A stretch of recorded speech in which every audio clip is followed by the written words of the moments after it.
Hey, I'm Jeff. And I'm Phil, and we're the Cocktail Dudes. Today we're going to make the garden party. Fantastic cocktail. Great drink. It's, we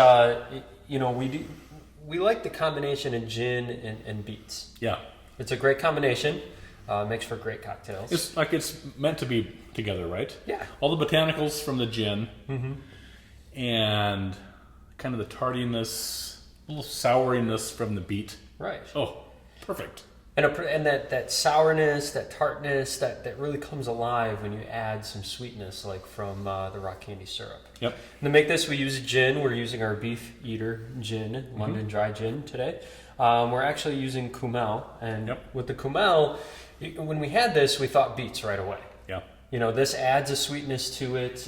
It's got notes of caraway seed and something else that's cumin. Cumin. There you go. Yeah. I always blank on cumin. I don't know why that is. I don't know either. It's like your spice dyslexia. That always hits you. The cognitive dissonance to cumin. All right, that went right over my head. I have no idea what that means. Psych majors would know what I'm talking about. All right. The Kummel, the Kummel has a little sweetness to it itself, but you need a little more to make this drink just perfect. But those kind of the Indian overtones, and we're using, like we said, the Beefeater 24, which has a little bit of, it's distilled with some Japanese and Chinese teas.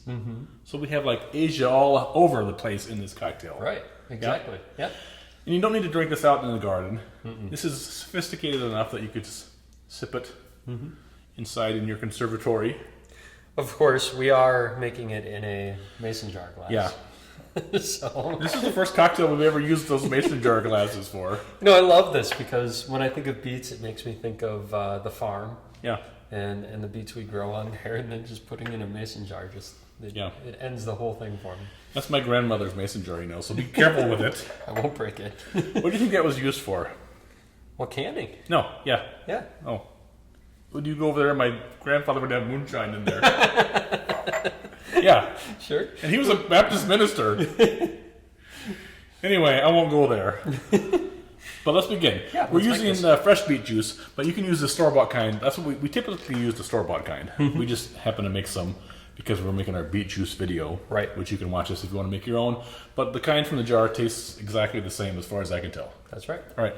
We're going to start with 1.5 ounces of gin, and you can use almost any type of gin here. Yeah, this is a very forgiving cocktail, so whatever your favorite gin is, it's going to work perfectly. Yeah.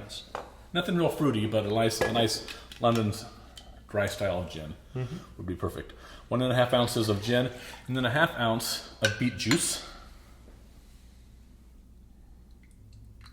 You can check out our Beatnik cocktail, another gin cocktail that uses beets. The Kummel, I'm not sure if it's Kummel or Kummel, so I think we said it several times different ways, so we're covered. It doesn't have those little dots over any of the little vowels. We're using 1/4 ounce of this, so just a taste. Yeah, this is fantastic stuff. It's in our liquor store, but it's not common enough to be found in the grocery stores. Right. But it's worth seeking out. And you only ever use it in very little aliquots, right? Just 1/4 ounce. People drink it over ice, they say. I don't know that I could do that. I mean, it's nice, but it would get a little boring, I think. Yep. All right. And for a little more sweetness, 1/2 ounce of rock candy syrup. And I'm going to do 1/2 ounce of lemon juice while Phil is doing that. I think they say people drink it over ice so they can sell it. Because if you're only using a little bit at a time, how much of it are you going to sell? Yeah, it's not bad. No, it's good over ice, but I think you can have too. It's like you can't have a whole lot of it. Right. It's like a little too. It's not one-dimensional, but in a way, it's like it gets boring. I think, but it's excellent in cocktails. Oh yeah, definitely. Like in our spooning Satan cocktail, that's another delicious margarita. What am I doing here? 1/2 ounce. 1/2 ounce. We're not going to tell you anything about that margarita because just by the name itself, you're going to want to check it out. Yeah. There we go. We're going to add ice to this and shake it up. This is another beautiful drink.